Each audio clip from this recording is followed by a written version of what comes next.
నేను జనరల్లీ ఏదైనా సినిమా గురించి చెప్పాలంటే ఓపెన్గా చెప్తాను, నేను భయపడతా.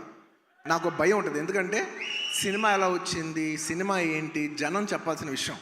అది నేను చెప్తే ఎలా ఉంటుందంటే నేనేదో డబ్బా కొట్టినట్టు ఉంటుంది. సో నేను జనరల్గా సినిమా గురించి చెప్పాలంటే భయపడతాను. కానీ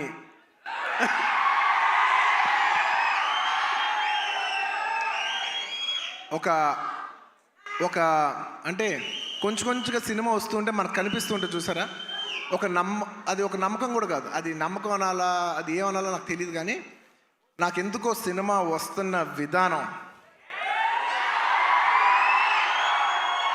మీ అందరికీ చాలా నచ్చి, నేను ఎక్కువ చెప్పను,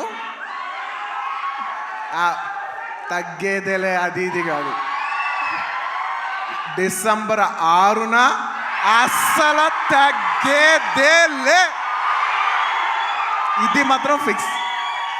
మీ అందరికీ తప్పకుండా, మీ అందరికీ ఎస్పెషలీ సరే ప్రేక్షకులు చెప్పాలి సినిమా ఎలా ఉంది ఏంటి అనేది.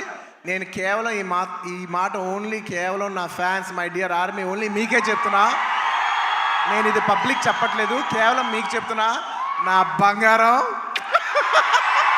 అంతే, అలా షోల్డర్ కొట్టి లోపల రా.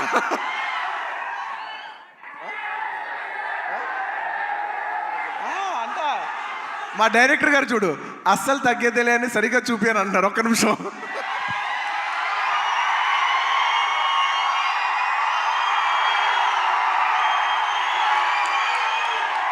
అల్లు అర్జున్ గారు చూసారు ఎంత చెక్కుతున్నారు. ఇదే కాదు, సినిమా కూడా ఇలాగే చెక్కుతున్నారు. సుకుమార్ గారు ఒకసారి పైకి రావాలని కోరుకుంటున్నాను. ఇందాక నేను ఎక్కువ చెప్పను సినిమా గురించి, ఏది ఏంటని మీరు చూడాలి.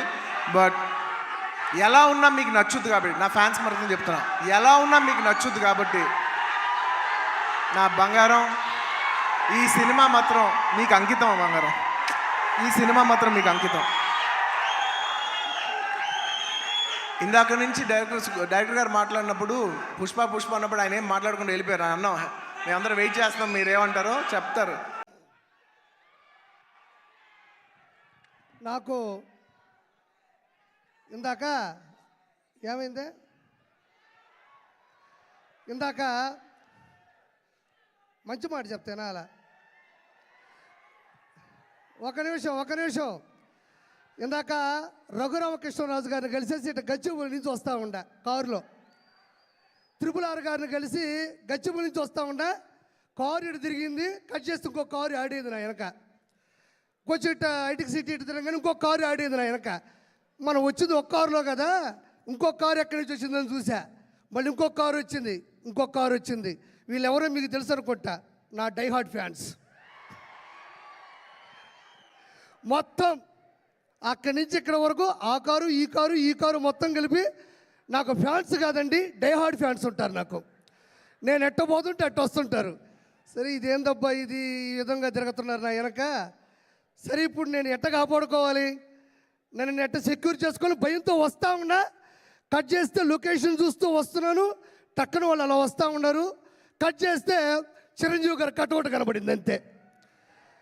నిజంగా నాకు ఎంత ధైర్యం వచ్చిందంటే, వాళ్ళు ఎంతమంది వచ్చినా సరే ఒక్కసారిగా మెగా అభిమానులు తాలూకు ఆ బొమ్మ కనబడిందంటే ఒక్కోడికి దెమ్మ తిరుగుతుంది. ఒక్క కారు కూడా నాకు కనబడలే, ఎటపోయినా ఇప్పటికీ కనబడట్లేదు.